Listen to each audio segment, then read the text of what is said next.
हमारे नाखून हमारी सेहत के बारे में बहुत कुछ बता सकते हैं। वैसे तो नाखूनों में अक्सर उम्र बढ़ने से तब्दीलियां आती हैं, ताहम ये तब्दीली अगर वक्त से पहले नुमाया हो तो डॉक्टर से रुजू करने की फौरी ज़रूरत होती है। इस हवाले से माहिर सेहत ने नाखूनों को सेहतमंद रखने के लिए कीमती मशवरे और नुस्खे से आगाह किया। उन्होंने बताया कि नाखूनों की असल रंगत गुलाबी होनी चाहिए।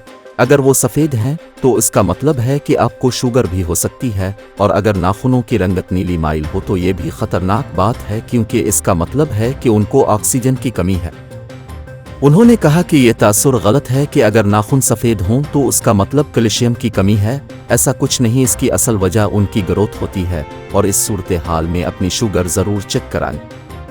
उनका कहना था कि पीले नाखून की पीली रंगत जीनियाती विरासत नाखून की उम्र बढ़ने की वजह से भी हो सकती है, जिससे नाखून पीला और सख्त हो सकता है। इसके अलावा नाखून की रंगत में ये तब्दीली जिस्म में किसी इन्फेक्शन खुसूसन फंगस की वजह से भी हो सकती है।